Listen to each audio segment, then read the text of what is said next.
കേരളീയ Darshan T V അവതരിപ്പിച്ചുകൊണ്ടിരിക്കുന്ന കണ്ണാടിയിലൂടെ എന്ന പരിപാടിയിലേക്ക് ബഹുമാന്യ പ്രേക്ഷകരെ ഹാർദവമായി സ്വാഗതം ചെയ്യുന്നു. ഇന്ന് ലോകമാകമാനം ശ്രദ്ധ പതിച്ചിട്ടുള്ള അല്ലെങ്കിൽ ശ്രദ്ധിച്ചുകൊണ്ടിരിക്കുന്ന ഒരു സമ്മേളനം, ഒരു കൂടിക്കാഴ്ചയാണ്, ഒരു യോഗമാണ് ചൈനയിലെ കിങ് ദാവോയിൽ വെച്ച് നടന്നത്. ഇന്ത്യ അടക്കം പാകിസ്ഥാൻ അടക്കം 10 രാഷ്ട്രങ്ങളാണ് ഈ യോഗത്തിൽ പങ്കെടുത്തത്. SCS എന്ന ചുരുക്കപ്പേരിൽ അറിയപ്പെടുന്ന കോർപ്പറേഷൻ ഓർഗനൈസേഷൻ എന്ന സംഘടന, SCS എന്ന സംഘടനയിലെ അംഗങ്ങളാണ് ഈ യോഗത്തിൽ പങ്കെടുത്തവർ. ആകെ 10 അംഗങ്ങളുള്ള ഈ ഓർഗനൈസേഷനിൽ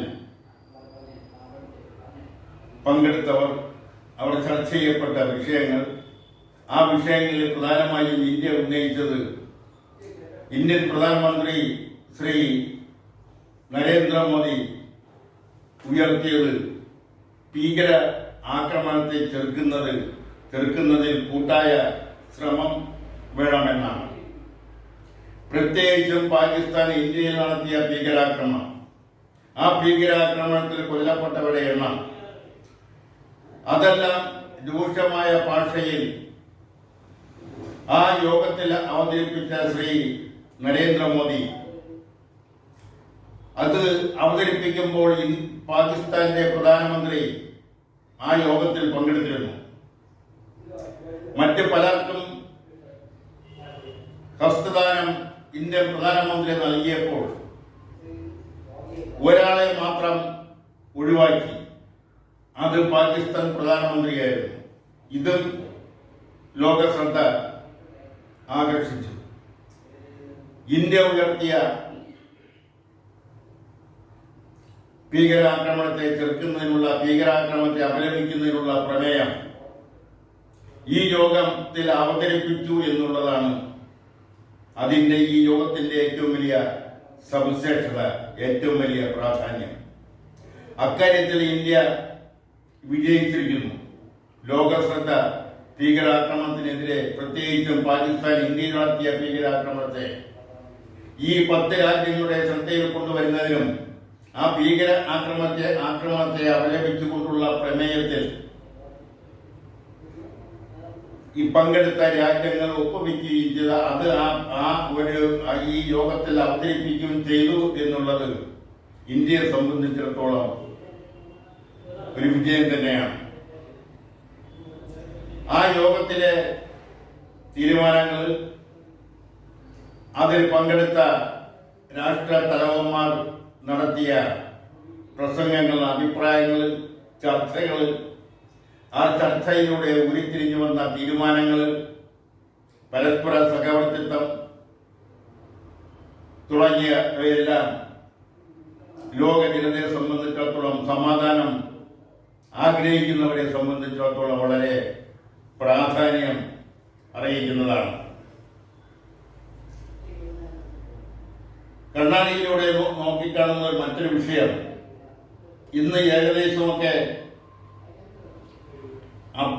അപ്രസക്തമായി മാറിക്കൊണ്ടിരിക്കുന്ന ഒരു വിഷയം എങ്കിലും ചിലപ്പോഴെല്ലാം അത് തലപൊക്കി എഴുന്നേൽക്കുന്നുണ്ട്.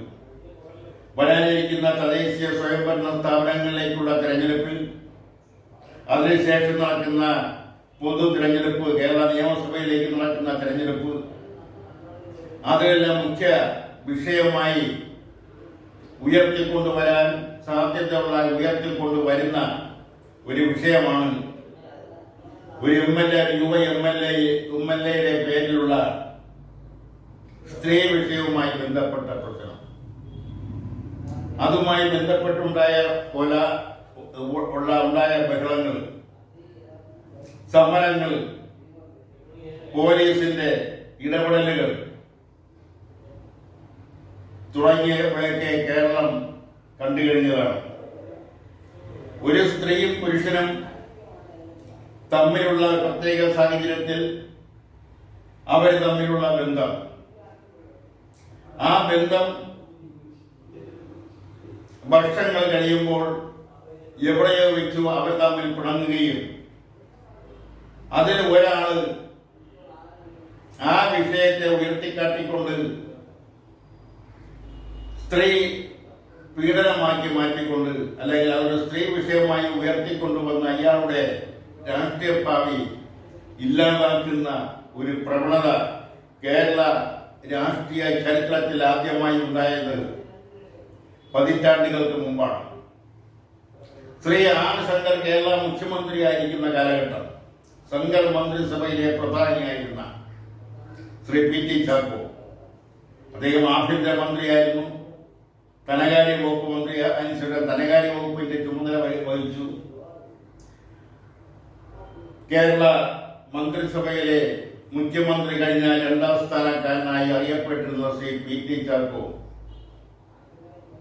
1957 പ്രഥമ കേരള നിയമസഭയിലെ പ്രതിപക്ഷ നേതാവായിരുന്ന കോൺഗ്രസിന്റെ സമുന്നത നേതാവായിരുന്ന ശ്രീ പി ടി ചാക്കോ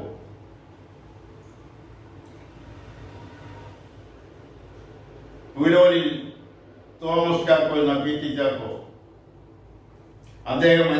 അദ്ദേഹത്തിനെതിരെ ഉയർന്നു വന്ന ആരോപണം, അതും ഒരു സ്ത്രീ വിഷയമായി കേരള രാഷ്ട്രീയ ചരിത്രത്തിൽ ആദ്യമായി ഉയർന്നു വന്നൊരു ആക്ഷേപം. അദ്ദേഹം നിയമസഭാ സമ്മേളനം കഴിഞ്ഞിട്ട് വിശ്രമിക്കുന്നതിന് വേണ്ടി ബീച്ച് ഡാമിലേക്ക് കാറിൽ പോകുന്നു. ഔദ്യോഗിക കാറല്ല, പ്രൈവറ്റ് സ്വകാര്യ വാഹനത്തിൽ ആണ് പോയത്. അദ്ദേഹം തന്നെയാണ് കാർ ഓടിച്ചുകൊണ്ട് പോയിരുന്നത്. ആ കാറ് വഴിക്ക് വെച്ചൊരു കൈവണ്ടിയിൽ തട്ടുന്നു. ആൾക്കാർ ഓടിക്കൂടിയപ്പോൾ കാർ ഓടിക്കുന്നത് പി ടി ചാക്കോയാണ്. കൂടെ ഉണ്ടായിരുന്നത് ഒരു സ്ത്രീയാണ്. ആ സ്ത്രീ എന്ന് പറയുന്നത് ഒരു അറിയപ്പെടുന്ന പാട്ടുകാരിയാണ്. അവരുടെ ഭർത്താവ് ഒരു പോലീസ് ഓഫീസറാണ്, SP ആണ്, അദ്ദേഹം സസ്പെൻഷനിലുമാണ്. അതുണ്ടാക്കിയ കോലാഹലങ്ങൾ കേരള രാഷ്ട്രീയത്തെ തന്നെ പിടിച്ചു. അദ്ദേഹം തന്റെ മന്ത്രിസ്ഥാനം രാജിവെക്കേണ്ടി വന്നു എന്നു മാത്രമല്ല, പിന്നീട് ഒരിക്കൽ പോലും അദ്ദേഹത്തിന് കേരള രാഷ്ട്രീയത്തിൽ തലയെടുപ്പോടെ നിവർന്നു നിൽക്കാൻ കഴിയാത്ത സാഹചര്യം കേരള രാഷ്ട്രീയത്തിലുണ്ടായി. അദ്ദേഹം രാഷ്ട്രീയത്തിൽ നിന്ന് വിരമിക്കേണ്ടുന്ന സാഹചര്യമുണ്ടായി. മാനസികമായി തകർന്ന അദ്ദേഹം സ്വയം കേരള രാഷ്ട്രീയത്തിൽ നിന്ന് വിരമിച്ചുകൊണ്ട് തന്റെ വക്കീൽ പണിയിലേക്ക് മടങ്ങി. എന്നാൽ ആ സംഭവം, ആ സ്ത്രീ വിഷയവുമായി ബന്ധപ്പെട്ട ആ സംഭവം അദ്ദേഹത്തിൽ ഉണ്ടാക്കിയ ആഘാതം, മാനസികമായി ഉണ്ടാക്കിയ ആഘാതം, ആ ആഘാതം അദ്ദേഹത്തിന്റെ മരണത്തിലേക്ക് കലാശിച്ചു, മരണത്തിൽ കൊണ്ട് എത്തിച്ചു എന്നുള്ളതാണ് വസ്തുത. ഇതെന്നും പഴയ രാഷ്ട്രീയക്കാര് ഒരു രാഷ്ട്രീയക്കാർക്ക് ദുഃഖകരമായി മാത്രമേ ഓർക്കാൻ കഴിയൂ. പുതിയ തലമുറയിലെ രാഷ്ട്രീയ പ്രവർത്തകർക്ക് അത് അത്ര അറിയില്ല. അതിന്റെ വൈകാരികത അവർക്ക് ബോധ്യപ്പെടുകയുമില്ല. അതിനുശേഷം നിരവധി സംഭവങ്ങളുണ്ടായി കേരള രാഷ്ട്രീയത്തിൽ സ്ത്രീയുമായി ബന്ധപ്പെട്ട്. EK നായനാർ മന്ത്രിസഭയിലെ ശ്രീ നീല ഗോവിന്ദദാസൻ അദ്ദേഹത്തിന്റെ മന്ത്രിസ്ഥാനം രാജിവെക്കേണ്ടി വന്നു. PJ ജോസഫിന് മന്ത്രിസ്ഥാനം രാജിവെക്കേണ്ടി വന്നു. കുഞ്ഞാലിക്കുട്ടിക്ക് മന്ത്രിസ്ഥാനം രാജിവെക്കേണ്ടി വന്നു. ജോസ് തെറ്റയിന് മന്ത്രിസ്ഥാനം രാജിവെക്കേണ്ടി വന്നു. ഇപ്പോൾ മന്ത്രിയായിരിക്കുന്ന AK ശശീന്ദ്രന് മന്ത്രിസ്ഥാനം രാജിവെക്കേണ്ടി വന്നു.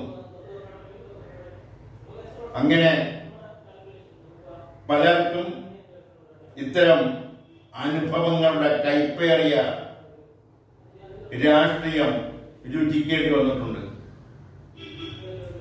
നിസ്സാരമായ ചില കാര്യങ്ങളായിരിക്കാം, അല്ലെങ്കിൽ ഉഭയകക്ഷി സമ്മതപ്രകാരമുള്ള ബന്ധങ്ങളാവാം.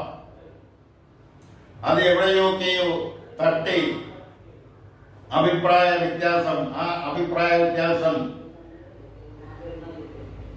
മറ്റുള്ളവർ എതിർ രാഷ്ട്രീയ ചേരിയിലുള്ളവർ മുതലെടുക്കുമ്പോൾ അവർ ചില വാഗ്ദാനങ്ങൾ നൽകുമ്പോൾ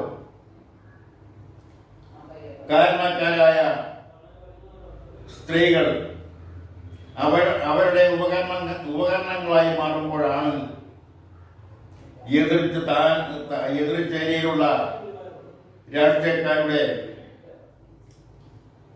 നടത്തുന്ന പ്രക്ഷോഭങ്ങൾ, ബഹളങ്ങൾ, അതിൽ ആ വ്യക്തിയുടെ രാഷ്ട്രീയ ഭാവി, പദവി ഒക്കെ നഷ്ടപ്പെടുന്നത്, പലരും ഉൾവലിയുന്നത്.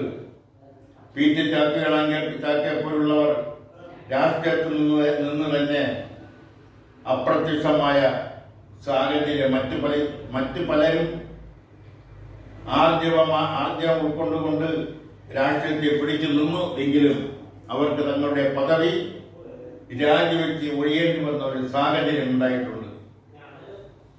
ഇത് പലർക്കും വരാം. ഇന്നത്തെ നിയമസഭയിലെ ഒരു MLA, ഭരണപക്ഷത്തുള്ള ഒരു MLA പേരിൽ ഇതുപോലെയുള്ള ആരോപണം വന്നപ്പോൾ അദ്ദേഹം ഇന്ന് രാഹുൽ മാങ്കൂട്ടത്തിൽ MLA സ്ഥാനം രാജിവെക്കണമെന്ന് മുറവിളി കൂട്ടുമ്പോൾ അല്ലെങ്കിൽ മുദ്രാവാക്യം വിളിക്കുന്നവർ അന്ന് ആരോപണ വിധേയനായ മുകേഷ് MLA രാജിവെക്കണമെന്ന് ആവശ്യപ്പെട്ടു. പക്ഷെ അന്ന് പാർട്ടിയുടെ സംസ്ഥാന സെക്രട്ടറി ശ്രീ MV ഗോവിന്ദൻ പറഞ്ഞു, MLA സ്ഥാനം രാജിവെച്ചാൽ അദ്ദേഹം കുറ്റവിമുക്തനായി തിരിച്ചു വന്നാൽ ആ MLA സ്ഥാനം എങ്ങനെ തിരിച്ചു നൽകാൻ കഴിയും? ഈ ഒരു വാചകത്തോടുകൂടി എതിരാളികളുടെ വായി അടഞ്ഞുപോയി എന്നുള്ളതാണ് വസ്തുത. പക്ഷെ ഇതുപോലെ പറയാൻ എന്തുകൊണ്ട് KPCC പ്രസിഡന്റിന് കഴിഞ്ഞില്ല, പ്രതിപക്ഷ നേതാവിന് കഴിഞ്ഞില്ല എന്ന് ചോദിച്ചാൽ അത് ആ രാഷ്ട്രീയ പ്രസ്ഥാനത്തിനകത്തോ കോൺഗ്രസിനകത്തോ ഉണ്ടായിട്ടുള്ള അല്ലെങ്കിൽ ഉള്ള ആഭ്യന്തര തർക്കങ്ങളും ആഭ്യന്തരപരമായ കാലുവാരലും ആണെന്നേ പറയാൻ കഴിയും. ഇപ്പോൾ വളരെ ചർച്ചാ വിഷയമായിരിക്കുന്ന മറ്റൊരു വിഷയം എന്ന് പറയുന്നത് അയ്യപ്പ സംഗമമാണ്, ആഗോള സംഗമം. അത് ആദ്യമൊക്കെ വിമർശിച്ചവര്, ആദ്യമൊക്കെ അതിനെ എതിർത്തവര് ഇന്ന് ആ സംഗമത്തെ അനുകൂലിക്കുന്നു. പ്രത്യേകിച്ച് പ്രധാനപ്പെട്ട പ്രമുഖ സമുദായ സംഘടനകൾ ആ സംഗമത്തെ അനുകൂലിക്കുന്നു, ആ സംഗമത്തിൽ പങ്കെടുക്കുമെന്ന് പരസ്യമായി പ്രഖ്യാപിച്ചിരിക്കുന്നു. ആ സംഗമം കൊണ്ടുണ്ടാവുന്ന കേരളത്തിനുണ്ടാവുന്ന വികസനപരമായ നേട്ടങ്ങൾ, വിദേശ നാണയങ്ങൾ ഇവിടെ വരുന്നതിനുള്ള സാധ്യതകൾ, അങ്ങനെ ഉണ്ടാവുന്ന കേരളത്തിനുണ്ടാവുന്ന അതുപോലുള്ള മറ്റ് നേട്ടങ്ങൾ, വികസന പ്രവർത്തനത്തിന്റെ ഭാഗമായി ഉണ്ടാകുന്ന നേട്ടങ്ങൾ, അവിടെയെല്ലാം സങ്കുചിതമായ രാഷ്ട്രീയം കാണാതിരിക്കുന്നതാണ് കേരളത്തിന്റെ വികസനം ആഗ്രഹിക്കുന്ന രാഷ്ട്രീയ പ്രസ്ഥാനങ്ങൾ, സംഘടനകൾ ചെയ്യേണ്ടത്. അത് മനസ്സിലാക്കിക്കൊണ്ടായിരിക്കാം ആദ്യം ഇത്തരത്തെ സംഘടനകളൊക്കെ അനുകൂലമായി വരികയും ആ സംഗമത്തിൽ പങ്കെടുക്കുമെന്ന് പ്രഖ്യാപിക്കുകയും ചെയ്തിട്ടുള്ളത്. അതിൽ നിന്ന് ഇതുവരെയും അടുത്തു വരാതിരിക്കുന്നത് കോൺഗ്രസും അതുപോലുള്ള കോൺഗ്രസ് നേതൃത്വം കൊടുക്കുന്ന ഐക്യജനാധിപത്യ മുന്നണിയിലെ ഘടകകക്ഷികളുമാണ്. അവരും സംഗമം അടുത്തു വരുമ്പോൾ അതിലുള്ള ചിലരെങ്കിലും ഈ സംഗമവുമായിട്ട് സഹകരിക്കും എന്നാണ് രാഷ്ട്രീയ നിരീക്ഷകർ കരുതുന്നു. ഇവിടെ ശ്രദ്ധിക്കേണ്ട മറ്റൊരു കാര്യം, ആഗോള സംഗമമെല്ലാം നല്ലത് തന്നെ. അത് കേരളത്തിന്റെ വികസന കാര്യത്തിൽ പ്രയോജനം ചെയ്യും. വിദേശത്തുള്ള പ്രതിനിധികളും അതിൽ പങ്കെടുക്കുന്നുണ്ട്. മറ്റ് സംസ്ഥാനങ്ങളിൽ നിന്നുള്ള മുഖ്യമന്ത്രിമാര്, മന്ത്രിമാര്, പ്രമുഖർ അതിൽ പങ്കെടുക്കുന്നുണ്ട്. വിദേശത്ത് നിന്നുള്ളവർ പങ്കെടുക്കുന്നതിലൂടെ വിദേശ നാണയം വരും. അവരിവിടുത്തെ പ്രകൃതി ഭംഗികൾ ആസ്വദിച്ച് ഇവിടുത്തെ പ്രകൃതിയും അല്ലെങ്കിൽ മണ്ണ്, ജലം, മനുഷ്യൻ, കാട് ഇതെല്ലാം എങ്ങനെയാണ് സമന്വയിപ്പിച്ചുകൊണ്ട് പോകുന്നത് എന്ന് അവര് വിശകലനം ചെയ്യുകയും അത് തുടർന്നുള്ള ടൂറിസം രംഗത്ത് അതൊരു മുതൽക്കൂട്ടുക ആവുകയും ചെയ്യുമെന്ന കാര്യത്തിലും സംശയമില്ല. ഇത് ഈ കാടിനുള്ളിലെ അയ്യപ്പ ക്ഷേത്രം, അതാണ് അതിന്റെ ഏറ്റവും വലിയ പ്രത്യേകത. ആ ക്ഷേത്രത്തിൽ എത്തുന്നതിന് കാടുകൾ താണ്ടി ഇപ്പോൾ നല്ല പാതകൾ ഉണ്ടെങ്കിൽ തന്നെയും ഏകദേശം ഒരു അരനൂറ്റാണ്ടിന് മുമ്പുള്ള കാലഘട്ടം എടുത്തു നോക്കിയാൽ ഇന്നത്തെ പോലെ സുഖകരമായ നടപ്പാതകൾ അന്നില്ല. അതുകൊണ്ടാണ് അന്നത്തെ ഒരു മുദ്രാവാക്യമുണ്ട്, കല്ലും മുള്ളും താണ്ടി അയ്യപ്പ ഭക്തന്മാർ സന്നിധാനത്ത് എത്തുന്നു എന്നുള്ള മുദ്രാവാക്യം അന്ന് മുഴങ്ങിക്കേട്ടത് എങ്ങനെയാണ്. ഇന്ന് അതിൽ നിന്ന് വ്യത്യസ്തമായിട്ട് സുഗമമായി അയ്യപ്പ ക്ഷേത്രത്തിന് സന്നിധാനത്ത് എത്തുന്നതിനുള്ള നടപ്പാതകൾ സജ്ജമാണ്. ഇത് പെരിയാർ കടുവ സങ്കേതത്തിൽ പെടുന്ന സ്ഥലമാണ് അയ്യപ്പ ക്ഷേത്രം സ്ഥിതി ചെയ്യുന്നത് എന്നുകൂടി ഈ അവസരത്തിൽ ഓർമ്മപ്പെടുത്തുന്നു. ഒപ്പം തന്നെ ഇവിടെ ശ്രദ്ധിക്കേണ്ടുന്ന മറ്റൊരു കാര്യം മലിനീകരണത്തെ കുറിച്ചാണ്. ഇവിടെ ഇത്രയും വലിയ ആൾക്കൂട്ടം വരുമ്പോൾ അവിടെ പ്രകൃതി മലിനീകരണം, പ്രത്യേകിച്ചും പ്ലാസ്റ്റിക് മാലിന്യങ്ങൾ, കരമാലിന്യങ്ങൾ, ജൈവമാലിന്യങ്ങൾ, അതുപോലെ തന്നെ മറ്റു സംസ്ഥാനങ്ങളിൽ നിന്ന് വരുന്നവർ വലിച്ചെറിയുന്ന ഭക്ഷണ അവശിഷ്ടങ്ങൾ, ഭക്ഷണങ്ങൾ കൊണ്ടുവരുന്നതിന് ഉപയോഗിക്കുന്ന മെറ്റീരിയൽസ്, ഇതെല്ലാം വലിച്ചെറിയുമ്പോൾ അവിടെയെല്ലാം മാലിന്യങ്ങൾ കൂടാൻ സാധ്യതയുണ്ട്. അതിനുള്ള ഒരു പരിഹാരം എന്ന നിലയിൽ ആ രംഗത്ത് പ്രവർത്തിക്കുന്നവർ ആ മാലിന്യങ്ങൾ അപ്പോൾ തന്നെ ശാസ്ത്രീയമായി സംസ്കരിക്കുന്നതിനുള്ള സംവിധാനങ്ങൾ കൂടി ഈ ശബരിമലയിൽ, പമ്പയിലും അതോടൊപ്പം തന്നെ സന്നിധാനത്തിന്റെ ഭാഗത്തും ആ പാതയുടെ പല ഭാഗങ്ങളിലായി അതിൽ സംസ്കരണ യൂണിറ്റുകൾ സ്ഥാപിക്കണമെന്ന് കൂടി ഈ അവസരത്തിൽ പറഞ്ഞുകൊണ്ട് അടുത്തതായി കണ്ണാടിയുടെ പ്രോഗ്രാം അവസാനിപ്പിക്കുന്നതിന് മുമ്പായി പറയാനുള്ള ഒരു പ്രധാനപ്പെട്ട കാര്യം, മലയാളികൾ ഒരു വർഷം കാത്തിരുന്ന തിരുവോണം, ആ തിരുവോണ ആഘോഷങ്ങൾ കോവിഡ് കാലഘട്ടത്തിലെ 2 പ്രാവശ്യമാണ് ആ തിരുവോണ ആഘോഷങ്ങൾ മുടങ്ങിയത്. ആ തിരുവോണ ആഘോഷങ്ങൾ ആ കോവിഡ് കാലഘട്ടത്തിന് ശേഷം വീണ്ടും അത് പൂർവാധികം ഭംഗിയായി നടന്നു വരുന്നു. സർക്കാരിന്റെ വക ഓണവാര ആഘോഷങ്ങൾ, അതിന്റെ ഭാഗമായിട്ടുള്ള ദീപാലങ്കാരങ്ങൾ, കലാസാഹിത്യ പരിപാടികൾ, ചർച്ചകൾ, സെമിനാറുകൾ, സിമ്പോസിയങ്ങൾ, അതെല്ലാം അവതരിപ്പിച്ചുകൊണ്ടുള്ള ഒരു ചർച്ച, വെറും ഒരു ഓണാഘോഷം അല്ല. ഇതെല്ലാം മനുഷ്യന് അല്ലെങ്കിൽ ജനങ്ങൾക്ക് അറിവ് നൽകുന്നതിന് വേണ്ടിയുള്ള പരിപാടികൾ കൂടി ഓണാഘോഷവുമായി ബന്ധപ്പെട്ട് സംഘടിപ്പിച്ചിരിക്കുന്നു എന്നുള്ളത് സ്വാഭാവികമാണ്. ബോണസ് വാങ്ങുന്നവരും എല്ലാവർക്കും അതുപോലെ ബോണസുകളും മറ്റ് അലവൻസുകളും ലഭിക്കുന്നു. ഇതിന്റെ എല്ലാം പിന്നിലുള്ള ഒരു ചേതോ വികാരം എന്ന് പറയുന്നത് നൂറ്റാണ്ടുകളായി കേരളത്തിൽ നിലനിന്നിരുന്ന കാർഷിക രംഗത്തെ വിളവെടുപ്പ്. ചിങ്ങമാസത്തിലാണ് കാർഷിക രംഗത്ത് വിളവെടുപ്പ് നടക്കുന്നത്. അത് പച്ചക്കറി മേഖലയിലായാലും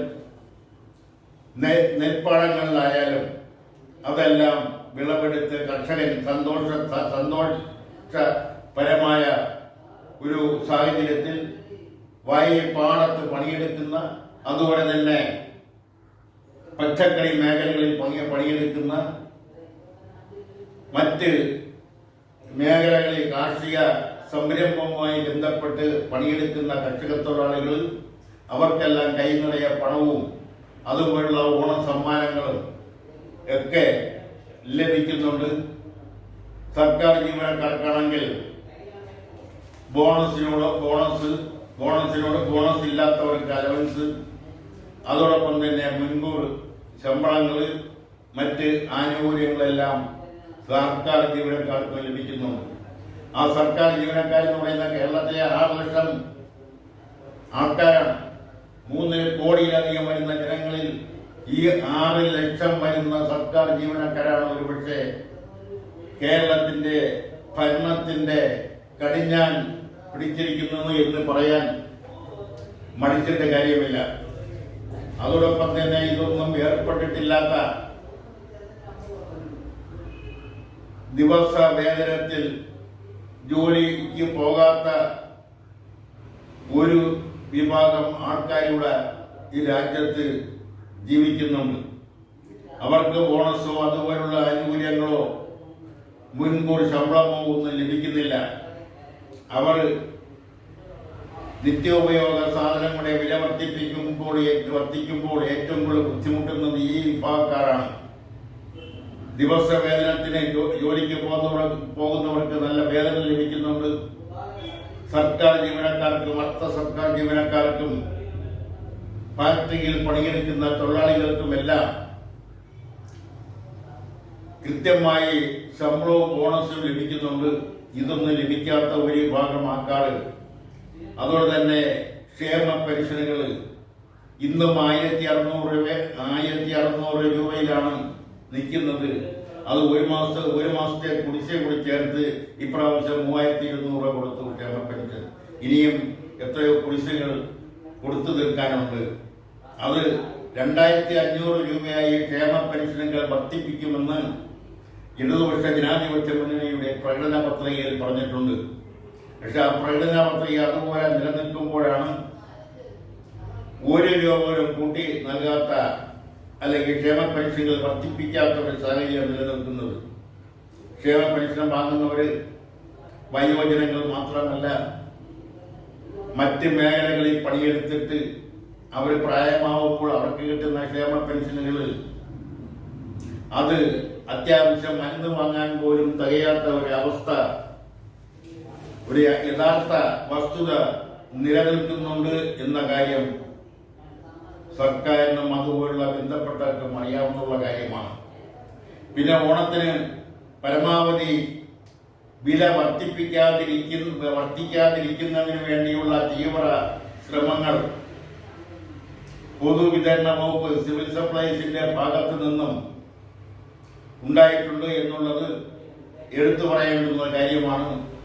അക്കാര്യത്തിൽ അത് ഭരിക്കുന്ന CPIക്കും ഒരു ചെറിയ ആശ്വാസം ഈ അവസരത്തിൽ ഉണ്ട് എന്നുള്ളതും ആശ്വാസകരമാണ്. ഓണം എന്ന് പറയുമ്പോൾ ആ ഓണത്തിന്റെ ഐതിഹ്യ പുരാണങ്ങളിലേക്ക് കടന്നാൽ മഹാബലി എന്ന് പറയുന്ന ഒരു ചക്രവർത്തി കേരളം ഭരിച്ചിരുന്നുവെന്നും മഹാബലി എന്ന് പറയുന്നത് പ്രഹ്ലാദന്റെ ചെറുമകനാണ് പുരാണ ഇതിഹാസ പ്രകാരം. ആ മഹാബലിയെ മഹാവിഷ്ണു ഒരു വാമനന്റെ രൂപത്തിൽ വന്ന് ജനങ്ങൾ സമ്പൽ സമൃദ്ധിയായി ഐശ്വര്യത്തോടെ ജനക്ഷേമകരമായി രാജ്യം ഭരിച്ചുകൊണ്ടിരുന്ന മഹാബലിയെ സൂത്രത്തിൽ അദ്ദേഹത്തെ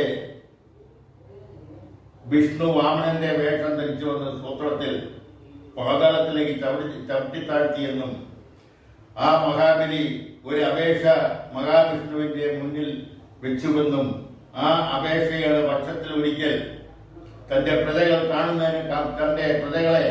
കാണുന്നതിനുള്ള അനുവാദമാണ് അദ്ദേഹം അപേക്ഷിച്ചത്. ആ അനുവാദം മഹാവിഷ്ണു കൊടുക്കുകയും അത് ചിങ്ങമാസത്തിലെ തിരുവോണം നാളിൽ മഹാബലിക്ക് തന്റെ പ്രജകളെ കാണുന്നതിനുള്ള ഒരു ദിവസം വർഷത്തെ ഒരു ദിവസമായി കാണുന്നു. അതാണ് തിരുവോണത്തിന്റെ ഐതിഹ്യം എന്ന് പറയുന്നത്. കേരളത്തിൽ തിരുവോണം ആഘോഷിക്കുന്നത് പോലെ തന്നെ ഈ ദിവസം തിരുവോണ ദിവസം കോയമ്പത്തൂരിലും ചെന്നൈയിലുമൊക്കെ തിരുവോണം ആഘോഷിക്കുന്നുണ്ട്. മലയാളികൾ ഉള്ളിടത്ത് എല്ലാം തിരുവോണം ആഘോഷിക്കുന്നുണ്ട്. ലോകത്താകമാനം എവിടെയെല്ലാം മലയാളികളുണ്ടോ അത് ഗൾഫ് രാഷ്ട്രങ്ങളിൽ മാത്രമല്ല, യൂറോപ്യൻ രാഷ്ട്രങ്ങളിലും മലയാളികളുള്ളിടത്തെല്ലാം ഓണം ആഘോഷിക്കുന്നുണ്ട്. അവരെല്ലാം സന്തോഷത്തിലാണ്. പലർക്കും നാട്ടിൽ വരാൻ കഴിയാത്തവരും നാട്ടിൽ വരാൻ താല്പര്യമില്ലാത്തവരും അവരവർ ജോലി ചെയ്യുന്ന അവരവർ താമസിക്കുന്ന സ്ഥലത്ത് ഓണാഘോഷിക്കുകയും പുതുവസ്ത്രങ്ങൾ ധരിക്കുകയും സന്തോഷകരമായി ഓണാശംസകൾ പങ്കിടുകയും ചെയ്യുന്നുണ്ട്. അതുകൊണ്ട് തന്നെ കേരള മറ്റ് പല സംസ്ഥാനങ്ങളിലും തിരുവോണം എന്ന പേരിലല്ലെങ്കിലും ഏകദേശം ഈ വിളവെടുക്കുന്ന കാലഘട്ടത്തിൽ, കാർഷിക വിളവെടുക്കുന്ന കാലഘട്ടത്തിൽ ആഘോഷങ്ങൾ നടക്കാറുണ്ട്. ഇപ്രാവശ്യത്തെ ഓണാഘോഷവും എത്ര ബുദ്ധിമുട്ടിയായാലും മലയാളികളുടെ മനസ്സിൽ സമ്പൽ സമൃദ്ധിയുടെയും സന്തോഷത്തിൻ്റെയും ഒരു ദിവസമാണ്. ആ ഓണത്തിന് എല്ലാവിധ ആശംസകളും കേരളീയ ദർശൻ നേരുന്നു. നന്ദി, നമസ്കാരം.